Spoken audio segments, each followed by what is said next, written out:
क्या किडनी की बीमारी में हल्का वॉक फ़ायदेमंद है? बहुत से मरीज़ परेशान होते हैं, बैठे बैठे क्या करें, अब वॉक तो कर सकते हैं कि नहीं कर सकते।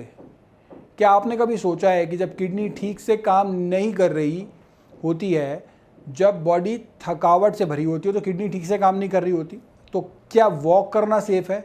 और सिर्फ सेफ़ ही नहीं, क्या वॉक करना एक्चुअली फ़ायदेमंद भी हो सकता है? नमस्कार, मैं डॉक्टर पुनीत धवन, कर्मा आयुर्वेदा से, और आज इस वीडियो में हम बात करेंगे एक ऐसे सवाल जो हर दूसरे किडनी पेशेंट के मन में होता है, क्या किडनी की बीमारी में हल्का वॉक फ़ायदेमंद है? लेकिन जब किडनी की प्रॉब्लम होती है ना, चाहे वो अर्ली सीकेडी हो या वो डायलिसिस पर हो या ट्रांसप्लांट के बाद रिकवरी फेज़ में हो, तो हर एक्टिविटी को लेकर एक दिमाग में डाउट शुरू हो जाता है। क्या करें, क्या ना करें, कुछ गलत ना हो जाए, सही कर रहे हैं नहीं कर रहे, इन सब कन्फ्यूजन को आज दूर कर देते हैं। सबसे पहला एक सिंपल बात समझिए, फिजिकल एक्टिविटी स्पेशली हल्की वॉक एक थेरेपी का काम करती है, और किडनी पेशेंट के लिए तो यह एक इम्पॉर्टेंट हो जाती है, बहुत ज़्यादा इम्पॉर्टेंट है। जब आप हल्की वॉक करते हैं ना, तो 10 से 15 मिनट सुबह या शाम को हल्का सा गार्डन या फिर गली में चलना बहुत ज़रूरी है। अपने आसपास बाहर निकल जाइए, घर से जो भी आपके पास है, गार्डन है तो गार्डन में चली जाइए, नहीं तो वॉक कर लीजिए कहीं पर भी। तो आपके बॉडी का ब्लड सर्कुलेशन जो है वो इम्प्रूव होने लग जाता है, ब्लड प्रेशर जो है वो ठीक होने लग जाता है, कंट्रोल होने लग जाता है। और जैसे कि आप जानते हैं, किडनी डैमेज होने का हाई बीपी एक बहुत इंपॉर्टेंट रीज़न है। बीपी कंट्रोल करना बहुत ज़्यादा ज़रूरी है ना।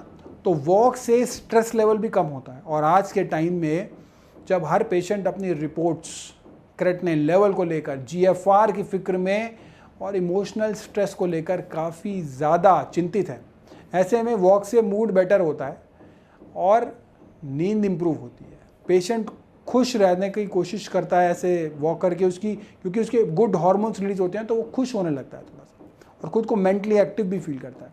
लेकिन अब सवाल उठता है, क्या सभी किडनी पेशेंट वॉक कर सकते हैं? तो इसका जवाब है हाँ, लेकिन कुछ चीज़ें ध्यान में रख लीजिए।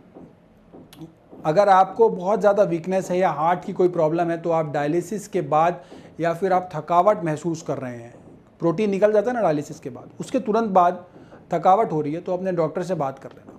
नहीं तो अदरवाइज़ आप वॉक कर सकते हो। वॉक का मतलब मैराथन नहीं मैं कह रहा यहाँ पे कि आप रनिंग कर रहे हैं, बहुत तेज़ी दौड़ रहे हैं, ये सब नहीं करना। ये एक स्लो जेंटल मूवमेंट करनी है, बिना किसी प्रेशर के। आपको लगता है थकान हो रही है तो रुक जाइए, बैठ जाइए, पानी पी लीजिए, और फिर अगले दिन थोड़ी कम ड्यूरेशन में स्टार्ट कर दीजिए। थोड़ा थोड़ा करके इसको बढ़ाया जा सकता है। और एक मिसकंसेप्शन और है, लोग कहते हैं किडनी वीक है, तो बॉडी में वाटर रिटेन होता है, स्वेलिंग होती है, तो वॉक करने से पैरों में सूजन ना आ जाए।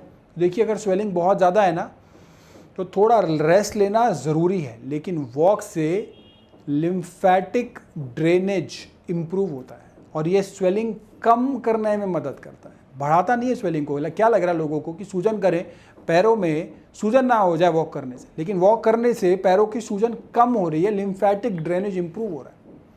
अब बात करते हैं एक और इम्पॉर्टेंट चीज़ की, और वो क्या है?